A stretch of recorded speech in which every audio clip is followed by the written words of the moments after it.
গ্রামের প্রাথমিক বিদ্যালয়কে আশ্রয়কেন্দ্র বানানো হয়েছে। এখানে সবাই তাদের মালপত্র নিয়ে কোনো এক স্থানে ঘাপটি মেরে থাকছে। গত ৫ দিনে আফতাবুদ্দিন কিছু কিছু খাবার দিয়েছে সবাইকে। তাছাড়া কয়েকটি প্রতিষ্ঠান থেকেও সাহায্য করা হচ্ছে অসহায় মানুষদের। নৌকো থেকে আশ্রয়কেন্দ্রে নামতেই নাইমসহ সবাই হাঁ হয়ে সবটা দেখতে লাগল। এই গ্রামের সবকিছুই অদ্ভুত ধরনের, এমনকি জমিদার বাড়িটাও। অদ্ভুত ধরনের জিনিসপত্রে ভরপুর বাড়িটি। ওরা যতক্ষণ ও বাড়িতে ছিল ততক্ষণ ধরে শুধু দেখেই যাচ্ছিল। সবাই ওদের দেখেই বুঝতে পারল যে ওরা শহুরে ডাক্তার। গায়ে সাদা রঙের অ্যাপ্রন জড়ানো বিধায় চিনতে সুবিধা হয়েছে। খাটো মোটা করে একজন লোক এগিয়ে এলো ওদের দিকে। ঘুরে ফিরে সবাইকে এক পলক দেখে নিয়ে বলল, আহেন আপনারা, ওদিক থেকে শুরু করেন। নাইম সায় জানিয়ে লোকটার পিছু পিছু গেল। একপাশে কাঠের টেবিল ও চেয়ার পাতা হয়েছে। মিষ্টি চেয়ারে ধপ করে বসে পড়ল। এটুকুতেই হাঁপিয়ে গেছে। চারপাশে চোখ বুলিয়ে নাক শীতকে সে বলে উঠল, এই নোংরা জায়গায় থাকতে হবে এখন? আমার তো বাবা বমি আসছে, ইচ্ছে করছে এক্ষুনি ঢাকা ফিরে যাই। পালক নিজের চেয়ারটাতে বসতে বসতে বলল, তা হচ্ছে না কন্যা, স্যার তো বলেই দিয়েছে আমাদের এখানেই থাকতে হবে। এতে তোর বমি আসলে করে ফেল, তোকেও রুগী বানিয়ে এখানে ভর্তি করিয়ে দিব। নাইম স্ট্যাথোস্কোপটা গলায় ঝুলিয়ে ব্যাগ থেকে খাতা কলম বের করতে করতে বলল, তাড়াতাড়ি কাজ শেষ কর, তাহলে তাড়াতাড়ি ফিরতে পারবি। শেখর নিজের ব্যাগ খুলতে খুলতে বলল, হ্যাঁ, আর তাড়াতাড়ি পরীকে দেখতে পারব। রুমি শেখরের মাথায় গাঁটটা মেরে বলল, পরীর চক্করে যেন ভুলভাল চিকিৎসা করিস না, তাহলে তুই শেষ। ওরা ৬ জন কাজে লেগে পড়ল। লাইন ধরে সবাই দাঁড়িয়ে আছে, নাইম চেয়ার পেতে বসে আছে, আর এক একজনের সমস্যার কথা শুনছে আর ওষুধ লিখছে। শেখর আর আসিফ ওষুধ দিচ্ছে, আর মেয়েদের চিকিৎসা করছে রুমি, মিষ্টি আর পালক।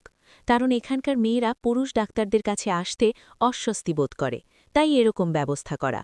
তবে রোগ সংখ্যা দেখে মনে হচ্ছে আজকে রোগী দেখে শেষ করতে পারবে না। ইতিমধ্যে বিকাল গড়িয়ে এসেছে। হঠাৎ করেই নাইমের চোখ গেল ভিড়ের মধ্যে দাঁড়িয়ে থাকা সম্পানের দিকে। কিছু একটা ভেবে নাইম তার নিজের জায়গায় আসিফকে বসিয়ে উঠে গেল। সম্পানের সামনে গিয়ে দাঁড়াতেই এক গাল হাসল সম্পান। বিনিময়ে নাইমও মুচকি হাসি উপহার দিল সম্পানকে। বলে উঠল, কি অবস্থা, তুমিও কি এখানে থাকো? না বাবু, আমার কি একখানে খাড়ানের সময় আছে? নাও নিয়াই পইরা থাকি, মেলা কাম আমার, পুরা পদ্মাই আমার বুঝছেন। সম্পানের কথায় হাসল নাইম। অদ্ভুতভাবে সেই হাসি অবলোকন করে সম্পান। শহরের লোক হওয়ায় অন্যরকম দেখতে নাইম। চুলগুলো কি সুন্দর, গায়ের রঙও ভরসা। পরনের পোশাক আশাক বলে দেয় ছেলেটা বড় ঘরে জন্মেছে। সেখানে সম্পান নিতান্ত চুনোপুটি। আয়নায় নিজের চেহারা না দেখলেও প্রতিদিন নদীর পানিতে নিজের চেহারা দেখে সে। মাথায় ঝাঁকড়া ঝাঁকড়া চুল, শ্যামলা গায়ের রং, আর পরনের পোশাক তো সবসময় নোংরা থাকে। এভাবে কি তাকে সুন্দর দেখাবে? সুন্দর দেখাতে হলে আগে তাকে সুন্দর পোশাক পরতে হবে। নাইমের মতো চুলগুলোর যত্ন করতে হবে। কিন্তু ওসবের ক্ষমতা নেই সম্পানের। পরের নৌকা চালিয়ে যা পায় তাতে তো সংসার ঠিকমতো চলে না। তার উপরেই সর্বনাশা বন্যা সব শেষ করে দিল। ঘরবাড়ি সব ডুবিয়ে দিয়েছে। এখন ওর পরিবারের ঠাঁই হয়েছে নিজের আধ ভাঙা নৌকাখানিতে। ফুটো দিয়ে পানি ঢুকতেই থাকে অনবরত, আর ওর মা পানি ফেলতে ফেলতে হয়রান হয়। সম্পানকে ভাবতে দেখে নাইম হালকা ধাক্কা দিল সম্পানকে। কি ভাবছ? সম্পান হেসে বলল, না, কিছু না। নাইম এদিক ওদিক তাকিয়ে দেখল কেউ আছে কিনা। সম্পানকে একপাশে টেনে নিয়ে আস্তে করে বলল, তোমাকে একটা কথা জিজ্ঞেস করব, সত্যি সত্যি বলবে? কি কথা?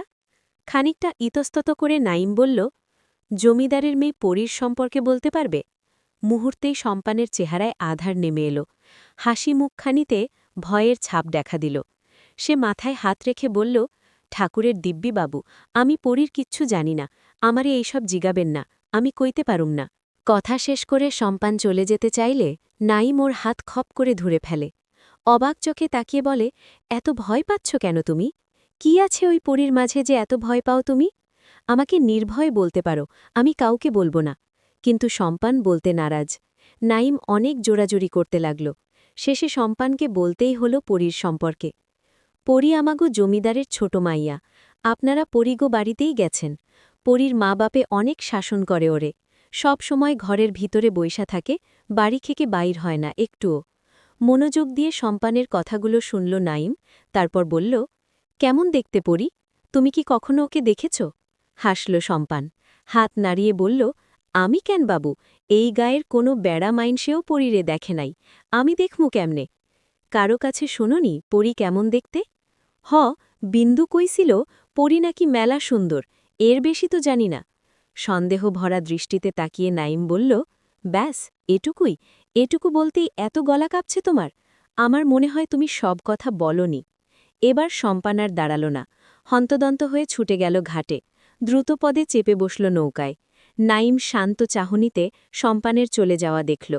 নাইমের মনে হচ্ছে সম্পান কিছু লুকাচ্ছে, কিন্তু কি জানতে হবে ওকে। তবে সবার আগে পরীকে দেখার প্রয়োজন। এসব ভাবতে ভাবতে নিজের কাজে মন দিল সে। মাগরিবের আজান পড়েছে, ঘণ্টাও হয়নি।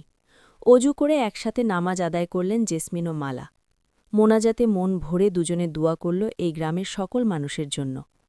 যে বন্যা দেখা দিয়েছে, মনে হচ্ছে গ্রামকে পুরোপুরি গ্রাস না করা পর্যন্ত থামবে না। জায়নামাজ ভাঁজ করে নির্দিষ্ট স্থানে রেখে বের হতেই মালা দেখলেন পরী বড় বড় পা ফেলে রান্নাঘরের দিকে এগোচ্ছে। কৌতূহল নিয়ে মালাও এগোলেন সেদিকে। রান্নাঘরে উকি দিতেই দেখলেন থালা ভর্তি ভাত নিয়ে খেতে বসেছে পরী। বড় বড় ভাতের দলা মুখে পুড়ছে আর কাঁচামরিচে কামড় বসাচ্ছে। ঝালে ঠোঁট দুটো লাল হয়ে গেলেও পরী খেয়েই যাচ্ছে। সামনেই জ্বলছে হারিকেন। হলুদ আলোয় পরীর চেহারায় লাল আভা দেখা যাচ্ছে। মালা বেশ মনোযোগ দিয়ে দেখল মেয়েকে। এক পা ভাঁজ করে আরেক পা মেলে দিয়ে মেঝেতে বসে খাচ্ছে পরী। গায়ের ওড়না অপরাধীর ন্যায় পাশে পড়ে আছে। মালা হাজার চেষ্টা করেও পরীকে বোঝাতে পারে না যে সভ্যতা কাকে বলে, কিভাবে চলতে হয়, খেতে হয়, কথা বলতে হয়।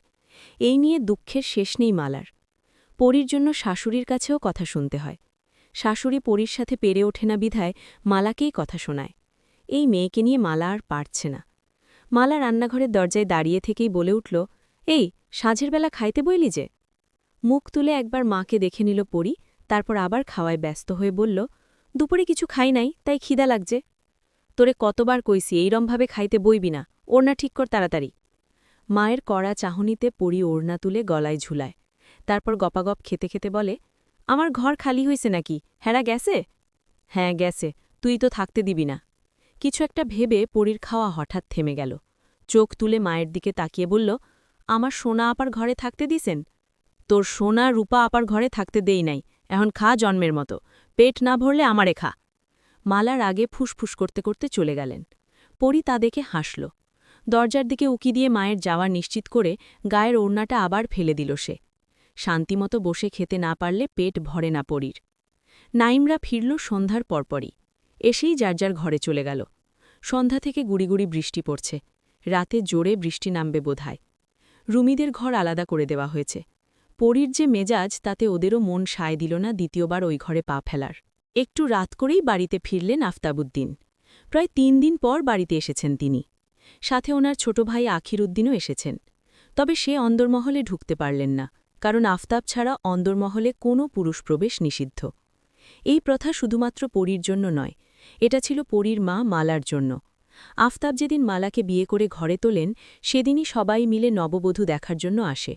মালাকে দেখে সবাই সেদিন হাঁ হয়ে গিয়েছিল।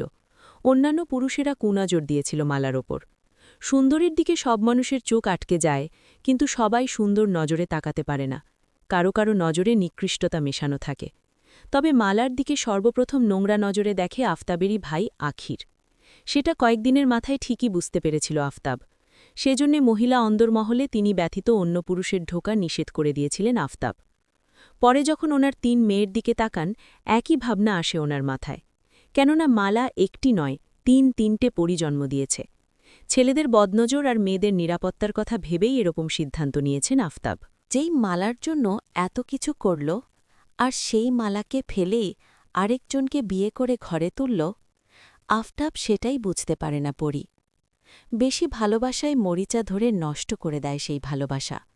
এই ভেবেই পরীর মনে আগুন জ্বলে সবসময়। শুধু পরী কেন, এজন্য সোনালি আর রূপালিও বাবাকে অপছন্দ করে, তবে তা প্রকাশ করে না কেউই। কাজ শেষে আফতাব আসতেই তার ২ বিবি এগিয়ে গেলেন। জেসমিন হাতমুখ ধোয়ার পানি এগিয়ে দিলেন, আর মালা গেলেন খাবার আনতে।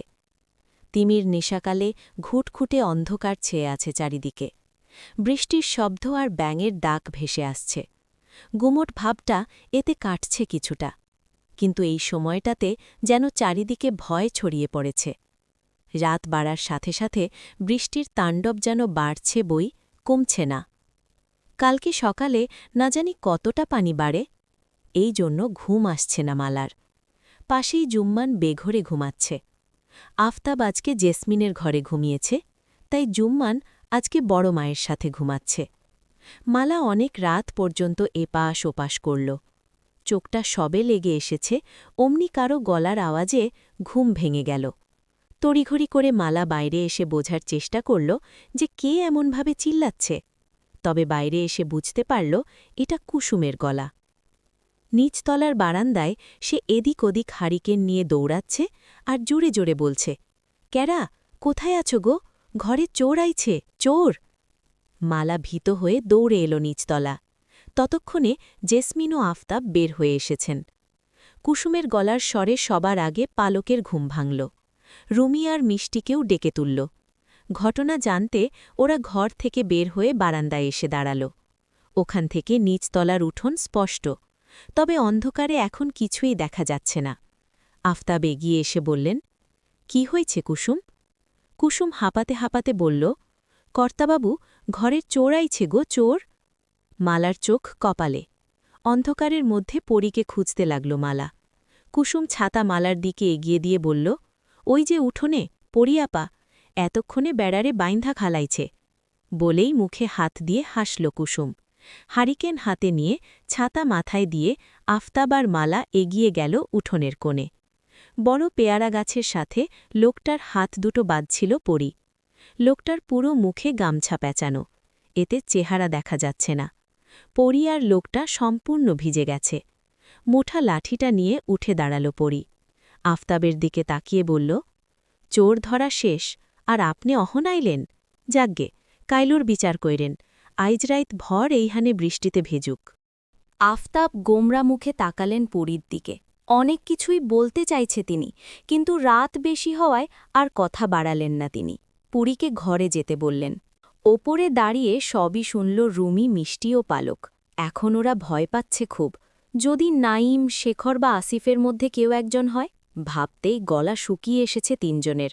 পালক ভয় মিশ্রিত কণ্ঠে বলে, কোন চোর ধরেছে পরী?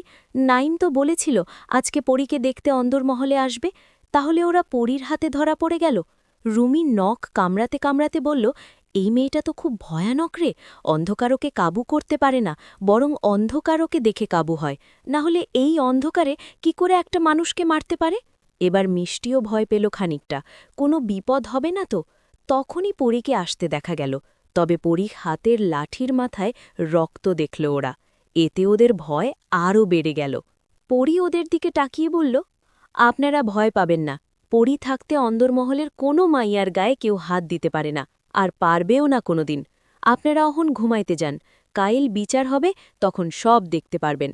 বলেই পরী চলে গেল। কিন্তু ওদের ঘুম কি আদৌ আসবে? বড়সড় একটা চিন্তা ওদের মাথায় ঘুরপাক খাচ্ছে। কোনো মতে নাইম বা শেখর যদি হয়, তাহলে ওদের মান সম্মান সব শেষ।